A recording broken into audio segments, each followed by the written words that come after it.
Hey, welcome everyone to our segment called High Level Masterclass. Today, I have a very special guest. We've been planning this episode out for quite a couple of months. And the reason why that is because we want to drop and provide as much value to the community. And if you don't know much about the Masterclass segment, we Mm. teach both the strategy side as well as some cool things in app. But before we go any further, I want you to meet someone called Jake Smith. Jake and I, we've known each other, I want to say, several years, but Yeah, last year we got a chance to meet in person. It was one of those scenarios where you know somebody online for a very long time and you kind of keep, track of each other and you see the different absolutely. progresses over the years. Jake, you're based out of Austin from what I remember. I But am. for the folks that don't know you, give us your story, man. How did you get into the world of digital marketing? How did you find High Level? Give us the rundown of who you are. Yeah, absolutely. So about near 10 years ago, I think that's where we first heard of each other. I was a iron worker at a nuclear power plant. I enjoyed the work, but I didn't want to do it forever. So I started to look for other options, and that's when Ty Lopez was doing his thing. He was getting big. I ended up purchasing his well, actually, I went down to Santa Barbara, spent $100, went to one of his bigger events, liked it.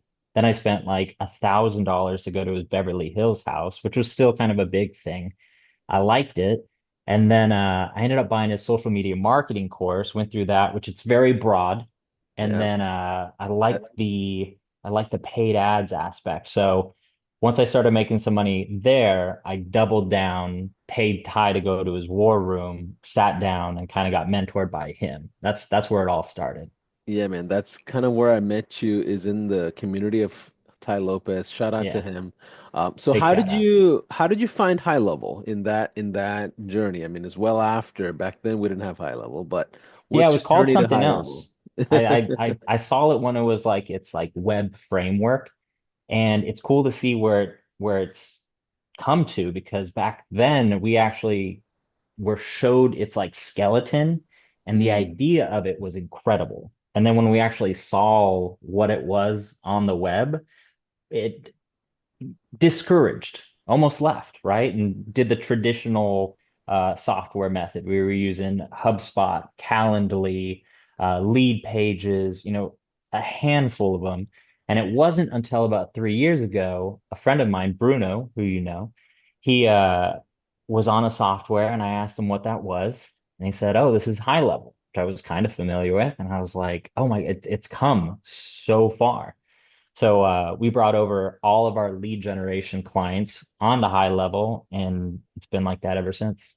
awesome, man. So what are we going to learn today on this master class? And I know a lot of people are tuned in on the weekend and things like that. And what I want to make sure they understand is both the macro picture of the strategy as well as some cool things that we can go through and show in app and just help us understand the agenda for the class itself. Yeah, absolutely. So before I worked at that nuclear power plant, I studied mechanical engineering and architecture. And architecture was really nice for me because it kind of showed me like how to build a house. That you start with the foundation, then you do the framework, then you bring in the electrical, the plumbing, and then you put up the drywall, and then you make it pretty. There's a framework to it. And eventually I moved to mechanical engineering, which is like, why do things work the way that they work? And what I want to teach on this one is we have a 4R framework for like landing high level clients. And what's the I always forget the High terminology for it. ticket, high high What do they call ticket. them? High ticket.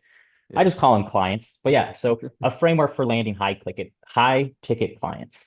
All right, Awesome, let's go man. So dry. let's get right into it. I know we have some slides that you might have just put together to just kind of keep the conversation a bit narrow and organized. And those of you that are, as Jake pulls up his slides, for those of you that are watching, tell us what city and state or region you are checking in from. I love to see those comments flying in right now. And if you're watching this live with us, let us know or type in hashtag live so that way I can differentiate from the folks that are watching it later. But it's much helpful when you're interacting with us and just energizes us. I don't know if you've ever done one of these webinars, but it's always helpful when the crowd is interacting with you. Awesome. Gotcha. So let me just, Pull up I these slides see. for you, Yeah, there we go. and we'll start. Would you prefer I make this large, or is it good Yeah, on this so on the size? top right corner where it says slideshow, go to that drop right there on the right side of that. Yeah, that Right here. works. Yeah, perfect. All right, let's get rid of this. Let's go back. Beautiful. All right, cool. So we used to call this the 2R method. And when I was being mentored by Ty, he gave us this thing and he goes, relationship and results. He goes, those are the two things that you need with every client. He goes, if you have one of them, they might stick around, but if you have both of them, they'll stay forever.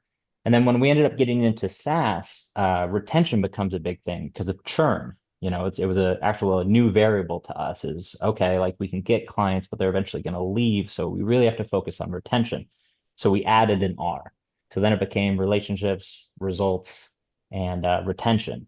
And then, paid ads is great and getting new clients, but when you're doing retention, the best way to get a new client is just a referral. It's like a hack, if you will, because they have social connection with the person and you don't have to sell yourself. It's them selling your services. So we call this the 4R method, how to build, deliver, retain, and multiply high ticket clients. I love that. So little background about me, which we've already done. I previously studied architecture, engineer, worked at a nuclear power plant, mentored by Ty, started the first agency, which was a lead generation agency.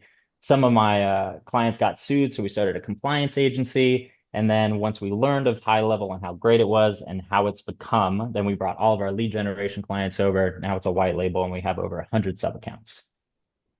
So the 4Rs: relationship, results, retention, and referral.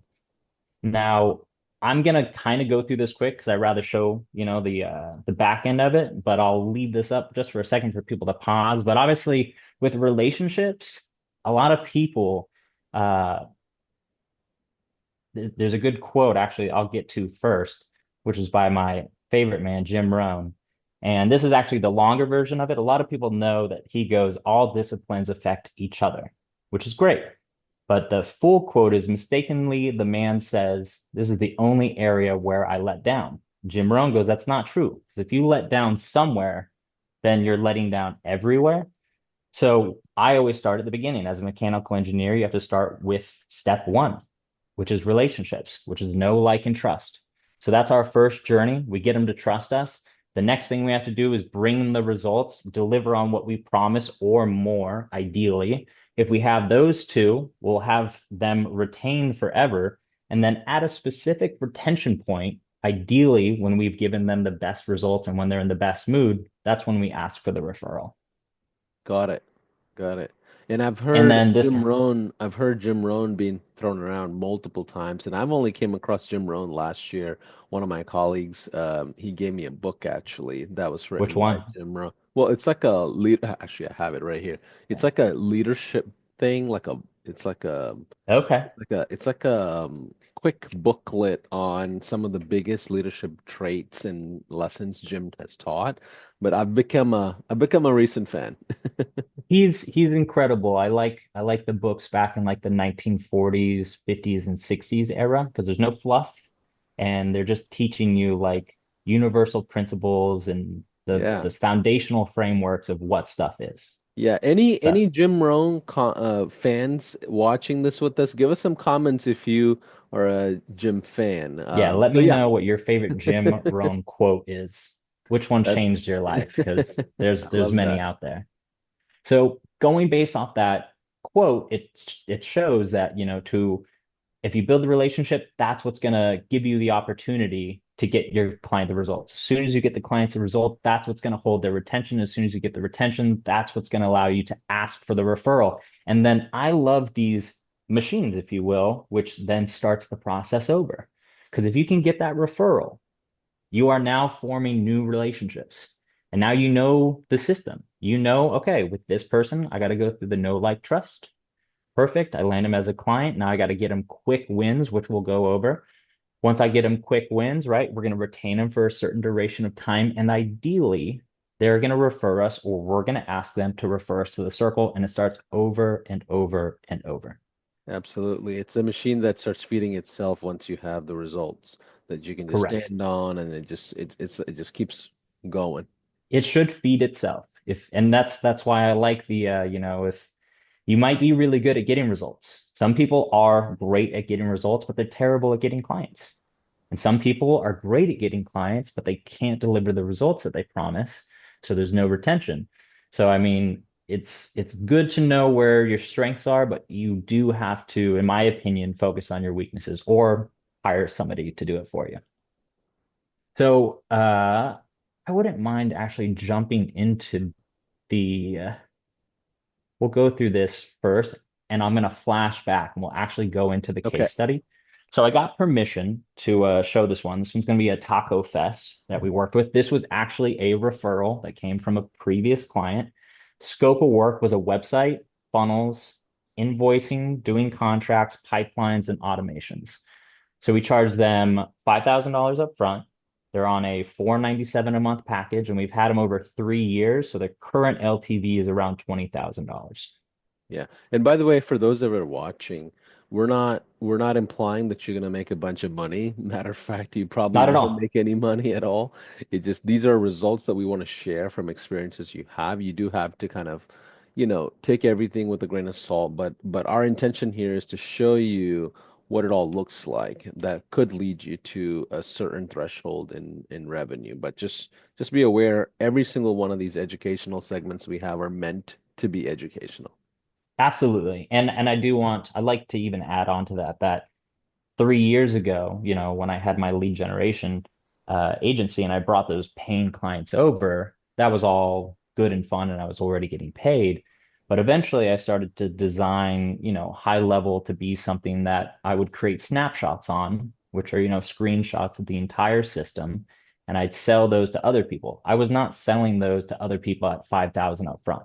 In the beginning, I was doing $100 a month, sometimes giving it away for free just to get traction. So this is after 3 years of hard work, just to add on to it. Absolutely. All Love right, that. so let me go ahead and pull up my account. We're going to pop into my high level account. Yeah. We're going to find my client, switch into that account. Let me go ahead and turn on privacy mode and kind of show you guys what we did for them. So here's their sub account. And what they wanted was they wanted a website. They wanted funnels for three different venues, which was the attendees, the craft vendors, and the food vendors. And then with those comes different automations. So a thing that I enjoy is actually over delivering. And a little hack that I see and I notice a few other people see is when I promise like a funnel. So for instance, let's look at the funnels. I was going to do an attendee funnel, craft funnel, and a food funnel. What these really are just one funnel because you're going to do all the branding, you're going to design the buttons, you're going to create the headlines and subheadlines and paragraphs. And I'm going to do that for one page, which then I'm going to multiply into 3 steps. There's one funnel. And then I'm going to take that one funnel and clone it. Now I have 2 funnels. And then I'm going to take that again, clone it. Now I Yeah. got my 3 funnels, even though I only had to design one funnel. High level also makes it really easy because you guys come out with good templates. And even if the template isn't exactly what I want it to be, it's the framework of how I want it to look. And it takes minimal changing to get it where I want it. So we will come over to sites. And that's exactly what I did here. We'll go to websites. I went to initially I went to create a new website. I picked from the funnels. I found something close enough to what I wanted, and then I ended up changing it. So we designed them just a 4-page website because primarily they're on the funnel side. I can pop this up. Here's their website hosted on High Level, selling tickets. Beautiful website, functional. So once we designed this, close this. We did their funnels. I'll save us from going through each individual one. Sure. Yep. So their sponsorship packages, their attendees for purchasing tickets, their food vendor application, and their craft store. So remember, we only had to design this once. And then as you can see on the steps, we just duplicated. The attendee one took a little bit more. So now with those, we have to have the automations. One of my favorite things about HighLevel. And for instance, we'll choose the vendor, staying organized, critical in my opinion. We'll go food vendor. Now here is the customer journey for the food vendors. So once the application gets submitted, appropriate. Do you want me to dive into the actual Yeah, the if you don't nitty gritty? mind. Yeah, I if don't you mind don't at all. mind. Yeah, yeah. So the fest is like an event that you're basically So it's an marketing in-person for event. your yeah, so Yep. your client is the event organizers. Yep, event Got it. owner. Okay. And here I'll even paint a better photo before we get into this for you. So I'll go to opportunities because we create a customer journey for each person, and Got we'll it. focus on the food vendor. And so my client is the one holding the event. They bring in sponsors to help pay for their event. They bring in food vendors to help pay for the event, craft vendors to help pay for the event. And Gotcha. each one of these need their own system for going through, ideally, and not only going through, but going through smoothly and paying and being updated. So Right. we create the customer journey initially. Let me move this, which is application gets submitted. We put it under review by their team. If a follow-up is required, they'll manually move this over. Let me Yeah, so when you charge them 5K up front, a lot of it is the big setup of all these correct automations and making sure 100%. everything's talking to each other the right way.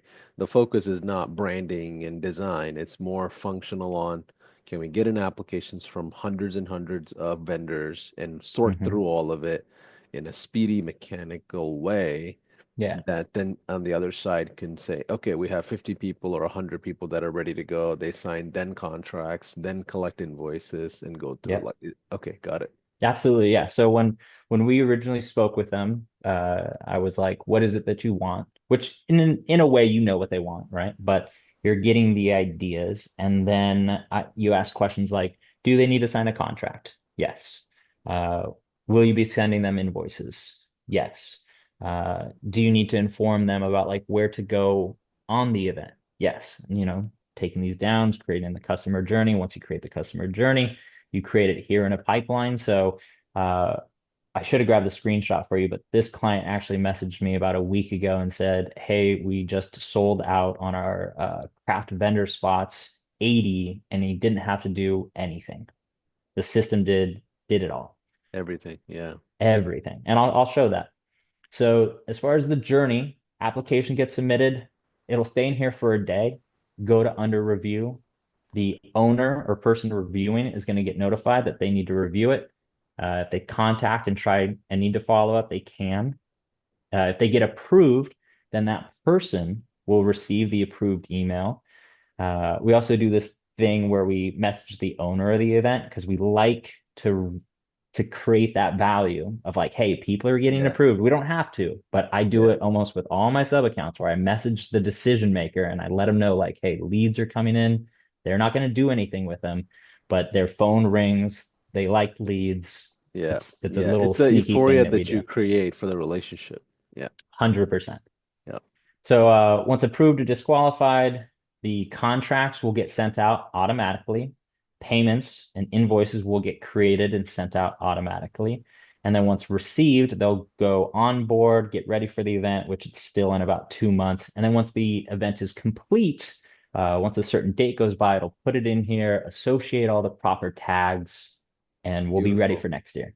Beautiful. So Yeah. now that you guys kind of see the pipeline, I'll show you what's happening behind the scenes, Yeah. which then we'll go to automations. Yeah, give me a one in the comments if this is helpful and you're getting some nuggets out of this and some details. And what I always notice is like whenever we do these master classes or challenges or workshops, like things that we're not even meaning for you as the student to pick up. Like we get feedback on that. Oh, I didn't Yeah. know you can organize folders a certain way. Mm, Like we're not talking about it today, but you see that it's an organized set of folders, right? Like even details like that as you're watching this, if you're picking up different things, put those in the comments so everyone else can mm. just kind of notice those things as well. Or worst case scenario, give us a one in the chat if you're finding this helpful. So yeah, keep going, Jake. Beautiful, beautiful. So focusing on one, so we don't get overwhelmed, we're going to go into the vendor workflows. And then I have food vendors and non-food vendors, and we're going to go into this. So this right here is that customer journey for them. So on the back end, you create the roadmap, but to create the automations, you got to come back here and tell it what to do. So application one, and we're super huge on organization. I think a lot of people they do their future selves a disjustice by not staying organized because eventually there's going to be a time where you want these people tagged and organized correctly. Got it. So inside this workflow, right, the trigger for this is we created a form for food vendors. And once this vendor form is submitted, what's going to happen, let me present this a little better, is they're going to get tagged vendor food one application submitted. By the way, if you're a high level user, I always recommend going by keywords with your tags because on the back end, it's just very clean and organized, very easy to find stuff. The opportunity, as you saw on that page, gets updated. So the lead gets brought on that page. We love note entries. So, like when any action happens, again, I think it's something that people don't utilize that much. Anytime there's an entry, we want to know when it happened, what the information was. So, this is for us just to keep notes. And then this right here is actually notes for our client so that they don't have to go through the custom fields. They can literally Mm. click on the contact, see on the notes, and this is the specific information that they need to qualify them, which is, what was the booth size? Did they request Wi-Fi? And what are their socials so that they can look them up? But those little instances might seem small, but when you're doing that against 400 applications, they add up. Yeah, yeah. Now, what is the benefit of keeping track of these notes? Like what, how do you, there's your side of it, so you know which vendors are being approved and you have the client side of it, right? What are some things that you found in details like that that has helped you guys? Well, so it's rare that we actually have to use these notes, but Okay, we like having them versus not having them because if somebody purchases a ticket or if somebody got approved and for some reason it doesn't happen often, but if an anomaly happens and they're like, I did submit this or I did pay, we can actually not only look at their activity, but we can gotcha. go to their notes. Now, if the notes isn't there, it means that they didn't go through the workflow. So they might be mistaken, but it's to have a record. We Gotcha. like a Makes record. sense. I like that. Okay, keep going. Absolutely. So we will remove them from previous workflows Yeah. and Do then you do the you mind very zooming in on the top, bottom left? absolutely Yeah, right of here. the like. Yeah, that's better. Yeah, thank you. Yes. So another thing is removing them from previous workflows. It's very important. Like sometimes it's a common mistake that you don't remove them, and then next thing you know, you sent them an application and then they get approved, but we're trying to get them to resubmit, but we're also congratulating them that they're approved. It happens all the time. And then obviously, we want to email them, let them know that we got their application, what they can expect. We're building a relationship with these people too. Like we Yeah, are in a way using our framework for our clients and telling our clients to use this framework. We will send them an SMS. We're huge on SMS. We like 95% open rates. Send that internal notification to the team. Let them know that there's a new food vendor application and that they need to go in and review it. And then we'll wait a minute, push them into the next step, got it. which, if organized properly, is right here. Now, under review, this one's actually real simple. Just sits and waits to be reviewed. And then if follow-up's required, just sits there.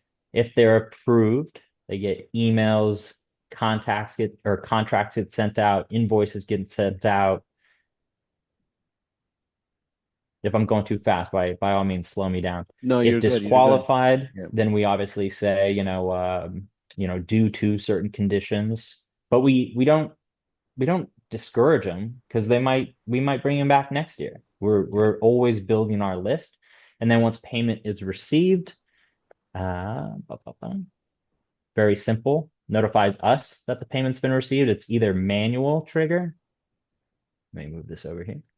It's either a manual trigger of dragging them over because they paid, not through the invoice, or if they pay the invoice, then triggers updates a spreadsheet outside of HighLevel 2, just another organization.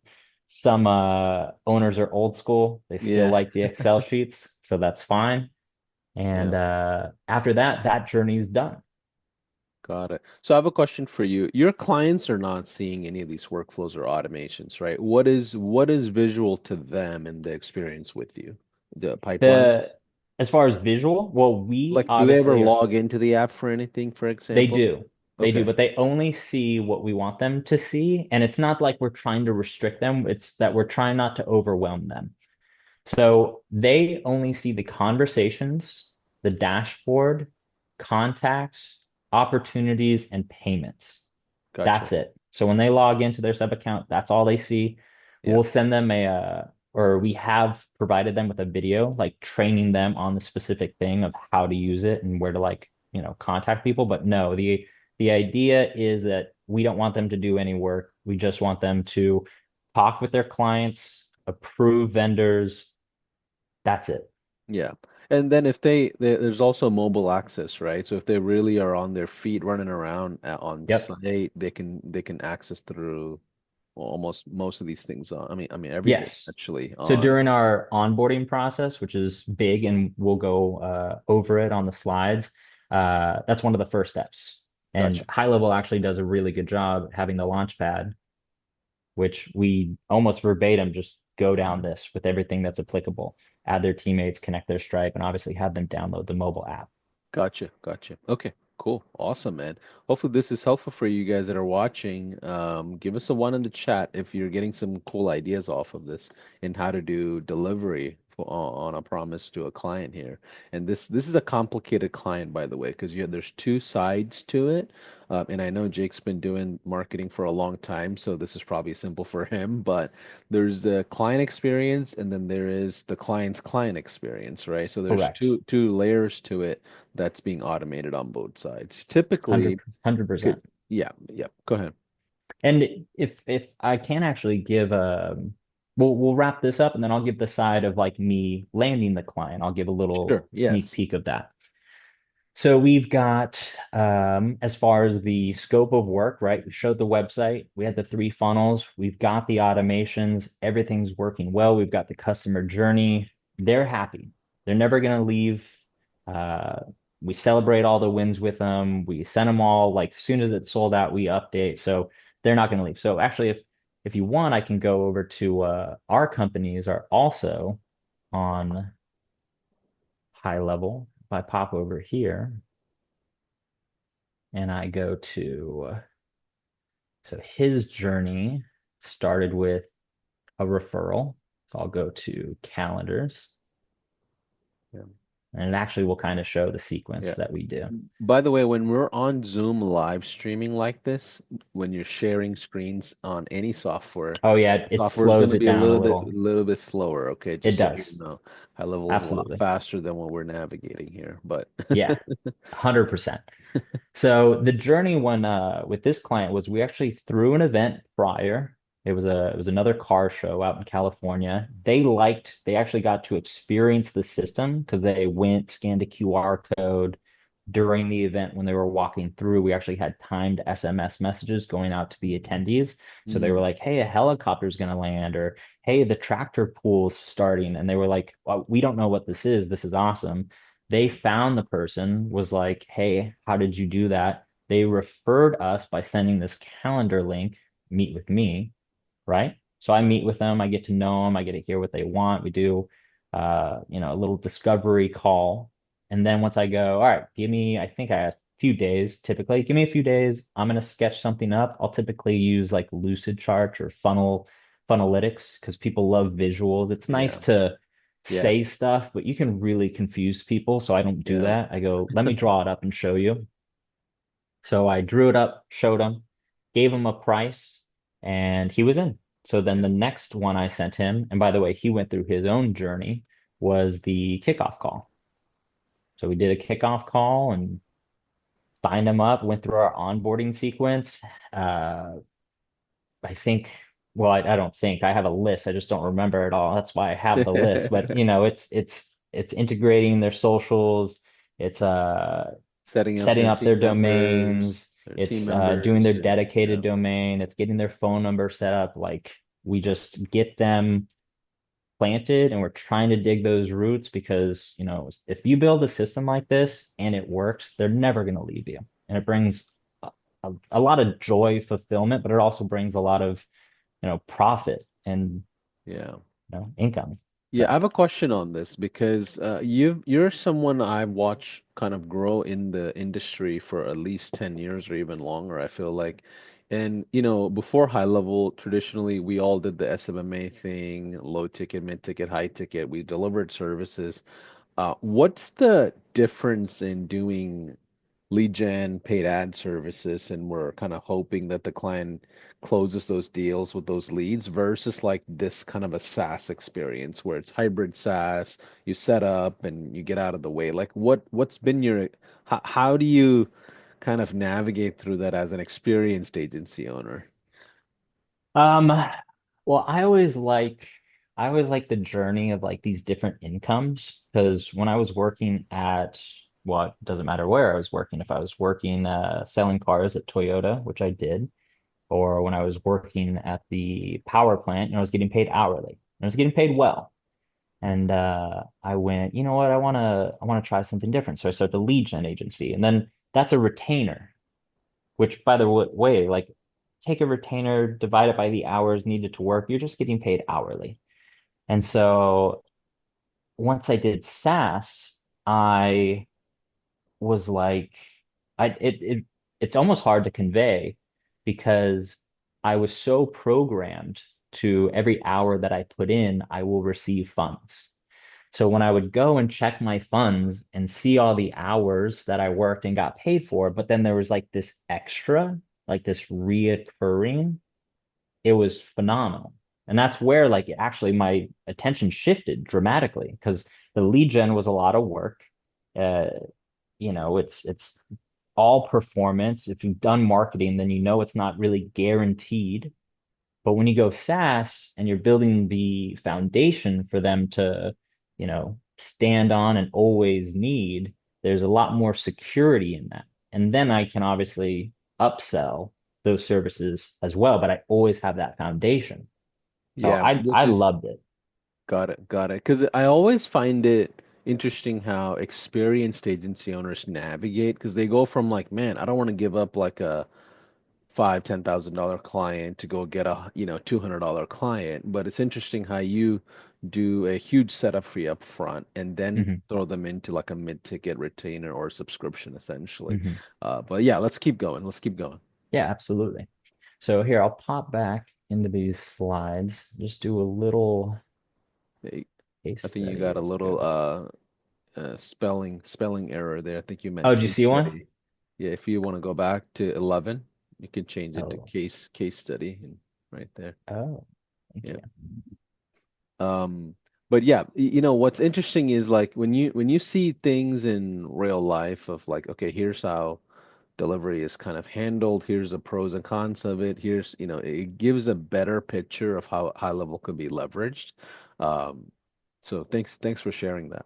Yeah, absolutely. I mean, I was very impressed with high level when I went into it because it I always classify it into three different sections. There's just the user, and then there's like the small agency, and then there's the full on like SaaS agency. And even as a user, I purchased this. Like I was the first person to purchase this for me and my ventures. And when I used it, it just made sense because when you go $97 a month and you compare it to what you're spending on, and by the way, not just cost, but you know, integrations, if a password changes, If an API has to be reconnected, like everything goes haywire. And now you have to become an investigator and find out where that problem is. To have it in one place, paying a one-time subscription, fantastic. And then obviously you become an agency owner and then you want unlimited and then you bring it in, which by the way, the system never changes so that you can just keep implementing and implementing. HighLevel makes it really easy with snapshots too. You only have to create something. My rule is if you create something 3 times, just create a snapshot of it. So, um, so I want to show how these principles actually worked with that case study. Yeah. So, relationship being one. So, prompt and professional communications. This is just building trust. Obviously, this is just being a professional. This is the first thing of everything. Seamless scheduling and support. So I showed the calendars. That was a automatic journey, by the way. I didn't do that. He booked a call with me. 30 minutes went by. He said yes. I moved him over in the pipeline. Pipeline had a follow-up sequence of 3 emails. Eventually, he purchased. We again, the purchase triggers something else. Book the kickoff call with us. He books the kickoff call with us. We do that, right? Seamless. It's easy for him and convenient because he gets to choose his time and date. It's easy for us because we don't have to like really follow up. Clear expectations from day one. So scope of work, we're huge on this. Like I think people get a little intimidated by saying it's gonna, take a little longer or be a little bit more expensive than what they're comfortable with. But I typically am always surprised by saying like, hey, this will be $5,000 up front and $500 a month. And they just say, okay, like they're excited. Yeah. We, I we've think had that's those. the benefit of a referral oriented pipeline, right? Because they Mm, have something to stand on that'll work for somebody else versus cold, right? So that is true. but what is beautiful about that is once you show them the desired scenario, it doesn't matter where they are in the current scenario, they want to cross that bridge as quick as they can. Correct. And for anyone that's starting out new or thinking about trying this, I will also say in my earlier stages, I was still very transparent with like being new. And when I was doing cold approaches to companies, I would just tell them like, I'm very new, but I'm very informed. This is what somebody would typically charge. Like, let's say me today, I would charge 5 grand. 3 years ago, if I was starting new, I'd be like, I'll do this 5 grand of work for $500 Yeah. because I know that that's going to lead to the $1,000 client, the $2,000 client, the $5,000 client. Yeah, I mean, essentially, they're paying you $500 to be a partner. Yeah, they're paying you But five hundred dollars to yeah, learn. yeah, I love doing free work, as much as the next person. I'm willing to do it, but to get paid to learn, I'm yeah, a big encourager of it. People will, if you go, I know it, this is what it would typically cost. Since I'm new, I'll charge you this. People will say yes. absolutely. And consistent check-ins and touch points. Let's go results. That I love this. Alex Hormozy definitely taught me this one, but it's the TTV, time to value. And so it's the quick wins. And most people think like, if we're in the lead gen field and we're going to get you 30 leads in a month, don't wait till the end of the month to be like, we gave you 35. As soon as you get your first lead, tell them, hey, first leads in. Yeah, 5 leads come, 5 leads in. 10 leads come, let them know. 10 leads in. Show them the journey because then those are each touch points. You know how good it would feel as a client to yeah, pay somebody to get me leads, and within the first 2, 3 days, they go, by the way, we already got 3 leads. Perfect. Now, if you're new, and this is kind of like a cheat code that I use as well, is the internal notifications for the owners. So obviously we talked about like sending them the leads over and over and over, but you can actually use your onboarding process for those time to values. So like you showed them the checklist of your onboarding. As soon as you get the number A2P compliant, let them know. Hey, just so you know, your phone number is ready to go. As soon as you set up their dedicated domain, let them know. Hey, dedicated domain set up. As soon as you got that first funnel, send them the link. Let them be part of the process. Like those are results. Yeah, that's fun. It's funny that you say that because a lot of people, especially in the community of high level, mo a good amount are engineering minded, analytical thinkers who want to perfect the product before they can release it to a client, right? They Hmm. want to get to a world where they can be proud of it. But in reality, you have to understand where are these clients coming from? What is their last digital marketing experience or previous digital marketing experience with a freelancer or an agency? More than likely not the best. So if you're coming in and saying, okay, we got step one done. Yes, we have 9 steps to go, but step one is done. Step Yeah. two is done. Step three is done. I think it creates a standard of transparency between you and the customer, right? And And that's what people changes love everything. progress. They like seeing those checks come off the The to-do checklist. list, yeah. Yeah. If if the to-do list was 10 pages and every or 10 steps and every 10 days you gotta, hey, this is done, this is done, this is done, this is done. In the back of their head, they're like, my marketer, my agency person, like they're getting stuff done Yeah. to The worst thing you can do is go dark in the relationship where you have no oh, it's the worst. communication while you're working on everything that you promised. Because they're not seeing what you're working on. And then all of a sudden they're like, oh, let's just go ahead and cancel because we haven't seen anything. It's been a week. 100%. Well, Right? I So, have a thing on here too. I believe I'm jumping forward a little, but if you look at the second one, it says pass the credit card test. I loved this one, which is there's a thing that we all do, which is let's say I sign up for my software on the first, and that's going to be a reoccurring payment on the first. I want to make sure that when that person goes and looks at their credit card invoice, that when they see my expense, it's seen as an investment. And that's what that communication does. So when he looks at it, if I did no communication and they were looking at their credit card transactions and they see me and it says $500, they're going to be like, what are they even doing? Like, why do I keep paying this? But if they're like, oh, they hit those 10 things in 10 days and I got X amount of leads and oh, my website's, up and running, they're gonna see it as an investment. yeah, I mean, the collaborative experience is huge in the beginning. The first like 30 days of a SaaS customer is the most dangerous period Hmm. because they're still settling into the decision. And you don't know what they really feel until they start using the platform or the experience, or then it's much easier to upsell them or elevate them into a more mature package or whatever you want to do. Which is true, But which is kind of what it gets into, right? yeah, Is yeah, eventual upselling. Let me make sure I didn't miss anything. Progressive reporting, that's something that we should always do. Again, communication, under promise, over deliver. I think a lot of people say that. There's this thing that I do all the time, and I actually love the opportunities to do it, which is my little thing that I always do is with new companies when we're starting their foundation and like we're building their website and they have an okay logo. The logo is not in the agreement, but I'll ask them like, "Hey, do you love your logo?" And then they'll say no. And I go, would you be okay if like we mm, redesigned it for free? Which by the way, there's a few different ways to do it. You can go on Fiverr, spend like 25 bucks and get 100 different versions. You can have a graphic designer like we do who's great at it, which is going to cost us $200.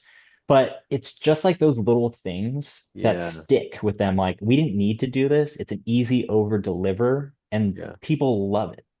yeah. And the logo is something that's almost on every marketing item, right? So it's Hmm. like every time they think about marketing, it's the logo that you updated. So it's like a constant reminder of you.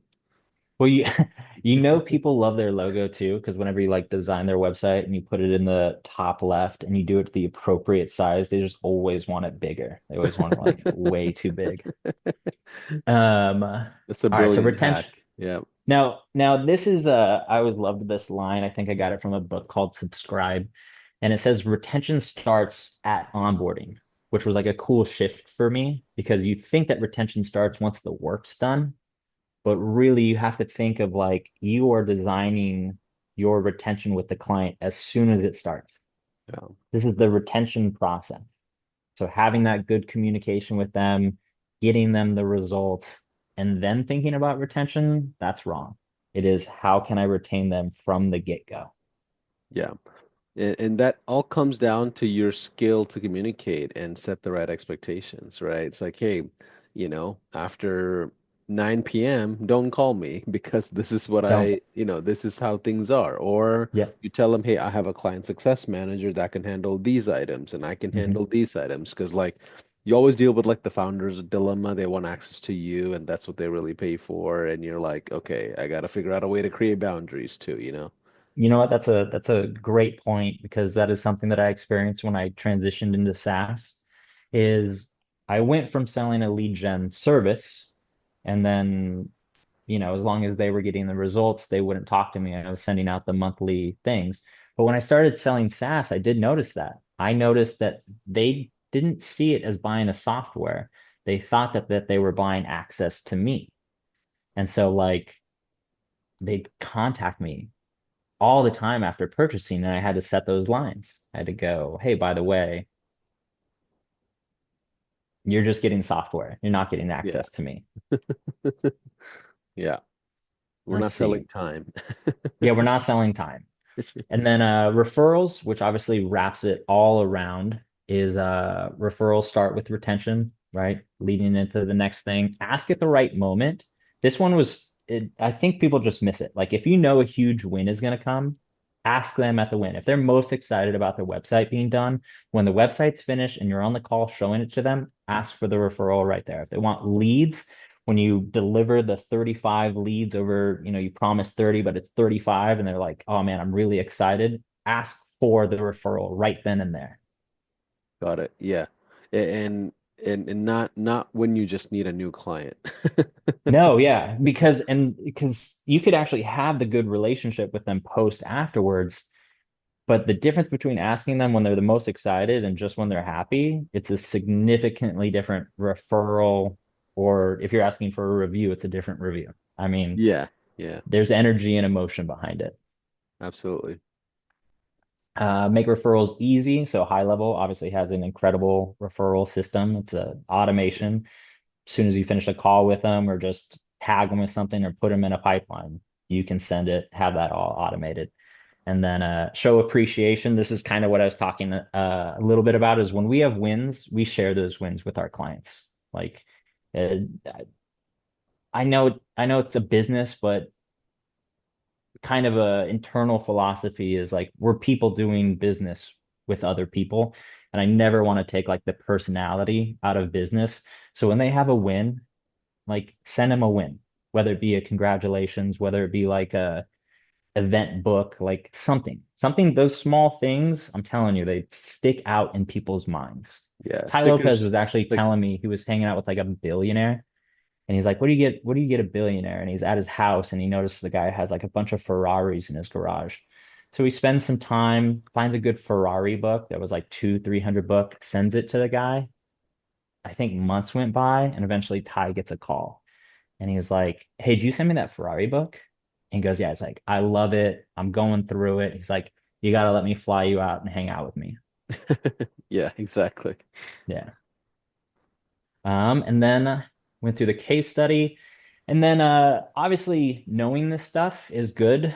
Like when I do personal development or business development, knowing something's good. I'm not gonna read this. I'll just allow people to pause it and go deeper if they want. But it's also good to know what happens if you don't do this stuff. Like, yes, it's good to look forward and go, if I do this stuff, these things are gonna happen. But I think it's equally as powerful to run from the bad as it is to run towards the good, which is frustrated clients, confused clients will always leave you, which leads to a high client churn, which then affects your cash flow, which then, you're working hard, so you burn out, which then makes you miss opportunities and then limits your reputation and referrals. So, Yeah, it's interesting that you share this because these are the things that most people don't put guardrails against, right? So mm, like they don't create these insurance mechanics that they should have, like reminders for yourself to check in on a new client, or hmm reminders for your teams, or triggering off a certain experience, like hey, automatic appointment that is just set up with you on a check-in, or Hmm. automatic gifts that are just being sent to their office, like Hmm. the just things like that that you could set up for yourself is something that I would recommend. But we've came a long way from the olden days of just picking up the rotary phone and hoping for the best. Yeah, it's true. And a lot of this, it grows as you do. I learned this principle. It was from a real estate guy, and he started selling like $100,000 homes. And he said, I'll always donate like 1 to 10% back to the person. So, you sell $100,000 home, your closing, let's say, is 10,000. So you got $100. You buy the people a gift card so that they can go out to dinner and celebrate like their new home. And now he's selling, I think, like tens of millions of dollars homes. And then he's like, uh, what is that called? Like redoing their bathrooms, redoing their Yeah, kitchens, renovating. Yeah, yeah, renovating. Yeah. And yeah, they're never gonna go to a different realtor. It's always gonna yeah, be him. yeah, absolutely. So, anything else that you want to just kind of bring us all together on, just as a final thought? Yeah, absolutely. So the final takeaways of the 4 R's, right, is relationship, results, retention, and referrals. And then the question that I have for everybody watching the video is which R do you need to focus on first? So write it down ideally and see where you're lacking, whether it be in relationships, results, retention, or referrals. Ideally, it's the first two, just so you know. And once you realize, kind of put write down what you can add. Is it, you know, uh, celebrating wins quicker, giving them that, time to value? Is it creating a follow-up sequence, automated, by the way, of just every 30 days, you send your clients a text message saying, hey, just wanted to check in and see if you needed anything. I love that. Well, Jake, I appreciate you jumping on and doing this masterclass, man. This has been brilliant. It's been a great balance of the strategy component as well as we went in app and just kind of showed a lot of cool things of how Absolutely. you automate a lot of these things. But I appreciate your time, and I know you have a lot of things in the works as an affiliate. So those of you that are Yes. watching and you don't have a high level account just yet, make sure you reach out to Jake. He's got some resources that he's building out and things like that. And if you haven't met Jake in our community, make sure you reach out to him, connect with him. And I think there's also a lot of meetup groups in Austin area. You There have are. guys like Yeah. Adrian Brambilla and a ton of people that are in the Austin area that you can Yeah. connect with. And can you just share a few notes on Austin in general? There's a lot of marketers there, right? Yeah, so Adrian's here. Just actually hung out with him a few days ago. And then big community of GHL users. There is a group, the name of it is not on the top of my mind, but there's a group of awesome where they meet up. Internet Marketing Party is a great spot to meet other marketers. Um, I mean, there's so many I literally can't rattle. I've been to a Yeah. bunch of them. I've been to Yeah, a I have bunch of to. them. Yeah, yeah. So for those that are watching and don't have a high level account just yet, they're on the fence. Jake, what do you have to say to them, like in general? Like, it is a overwhelming mountain sometimes to climb, Hmm. but like, what are some words of encouragement you might have for someone that's kind of trying to decide whether they should jump into high level?